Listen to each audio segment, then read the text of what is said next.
അങ്ങനെ കുരമംഗലയിലെ Ramzan food fest start ചെയ്തിരിക്കുകയാണ്. അപ്പോൾ ഫുഡ് ഇഷ്ടപ്പെടുന്നവർ നോൺ വെജ് ആയാലും വെജ് ആയാലും സ്വീറ്റ്സ് ആയാലും എല്ലാവർക്കും കുരമംഗലോട്ട് പോകാം. ഇപ്പോൾ നല്ല തിരക്കാണ്. ബെറ്റർ നിങ്ങൾ ക്യാബ് വിളിച്ച് പോകുന്നതായിരിക്കും ബെറ്റർ. അല്ലെങ്കിൽ നിങ്ങൾ വണ്ടി ഈ ഫുഡ് ഫെസ്റ്റിൻ്റെ സൈഡിൽ നിന്ന് കുറച്ച് മാറ്റിയിട്ടിട്ട് നടന്ന് വേണം ഈ ഫുഡ് ഫെസ്റ്റ് ഏരിയയിലോട്ട് വരാൻ. അല്ലെങ്കിൽ നിങ്ങൾക്ക് തിരിച്ചു പോകുമ്പോൾ ഭയങ്കര ബുദ്ധിമുട്ട് വരും. അപ്പോൾ നിങ്ങളെല്ലാവരും പോയി ഈ ഫുഡൊക്കെ ഒന്ന് ട്രൈ ചെയ്യുക. ഞങ്ങൾ ആദ്യം കയറിയത് എംപയർ ഫുഡ് ഫെസ്റ്റിലാണ്. ഒരുപാട് ഡിഫറെൻറ്റ് വെറൈറ്റി ഓഫ് നോൺ വെജിൻ്റെ ഡിഷസ് ഉണ്ട്, സ്വീറ്റ്സ് ഉണ്ട്, വെജ് ഐറ്റംസ് ഉണ്ട്, നല്ല കുലുക്കി സർബത്തുണ്ട്, അങ്ങനെ ഒരുപാട് വെറൈറ്റി ഫുഡുകളുണ്ട്.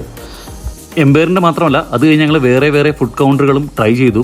പിന്നെ ചില ആൾക്കാർ ഹോംലി ഫുഡൊക്കെ ഉണ്ടാക്കി കൊണ്ടുവന്നിട്ട് അവിടെ ചെറിയ സ്റ്റോളൊക്കെ ഇട്ട് വിൽക്കുന്നുണ്ട്. പിന്നെ നമ്മുടെ പാരഡൈസിൻ്റെ ഹലീമുണ്ട്, അതെല്ലാം നമ്മൾ ട്രൈ ചെയ്തു. അപ്പം നിങ്ങളെല്ലാവരും നേരെ കുരമംഗലേക്ക് വിട്ടോളൂ, ഫുഡൊക്കെ ട്രൈ ചെയ്യുക. എന്നിട്ട് നിങ്ങളുടെ ഫേവറേറ്റ് ഫുഡ് കമൻറ്റ് ചെയ്യുക. അപ്പോൾ ബൈ.